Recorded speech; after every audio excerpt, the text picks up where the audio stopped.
I'm Tim, and you're watching the Car Doctor channel.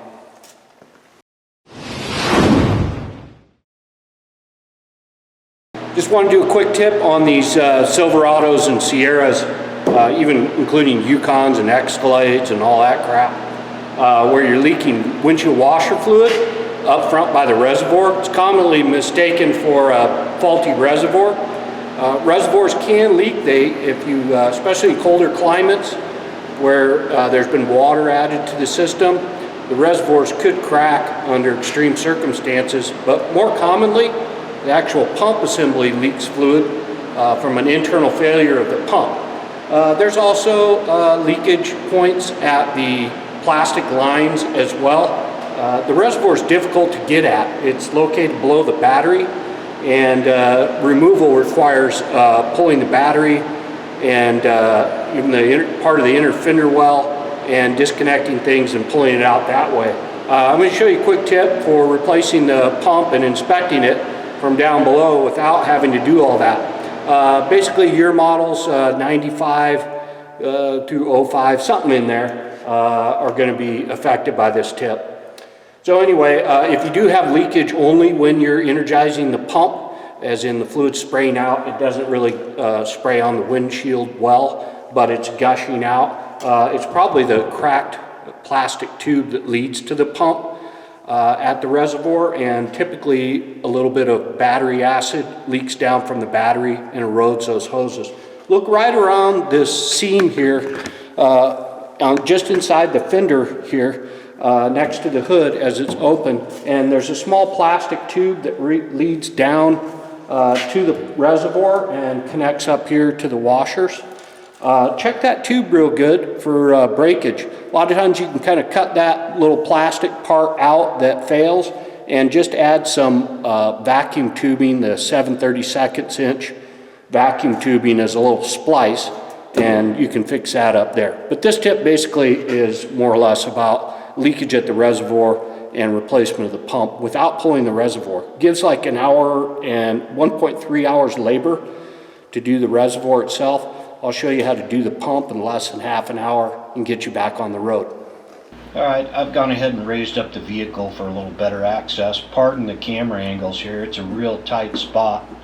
But basically, go ahead and disconnect the washer pump hose, the electrical connector on top of the washer pump. Then you want to kind of tilt the washer pump towards you away from the reservoir and work it out of that grommet.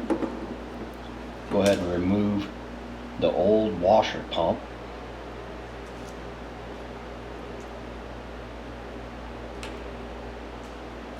I'm using a OE part, the original equipment AC Delco part. It comes as a pump assembly, and it also comes with the grommet.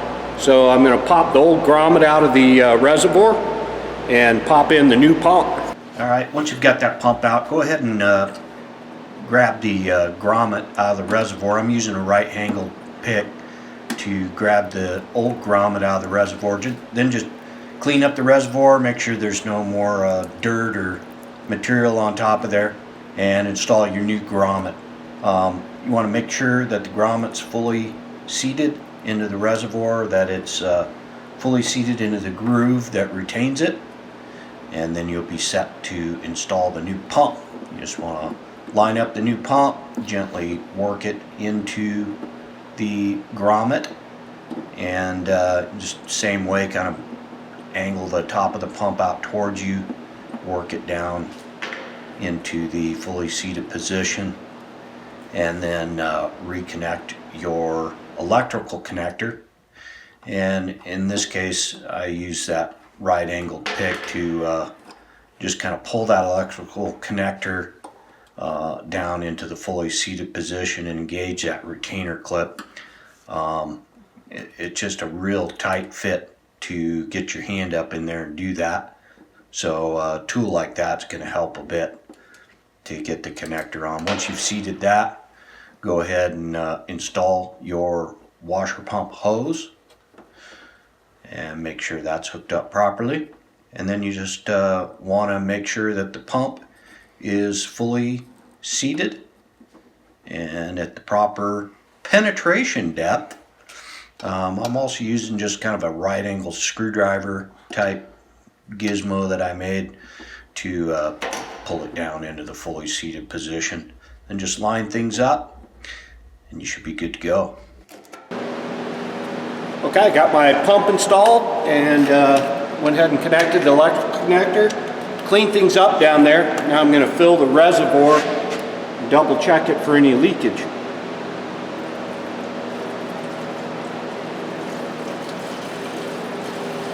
Using a windshield washer fluid that's rated to 30 below zero, it's important to have enough antifreeze protection in your washer fluid so that it doesn't freeze, clog up the lines, or even damage the pump or reservoir itself.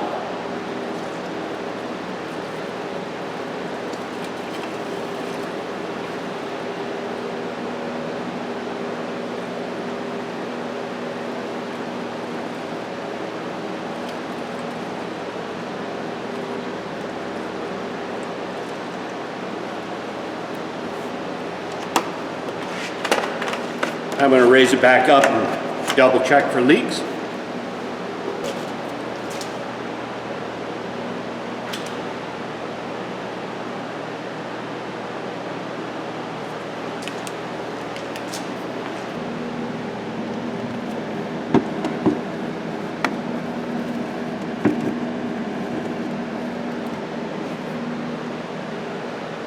All right, that looks good. Very nice, successful repair. Hey, thanks for stopping by. We'll catch you next time. Take care.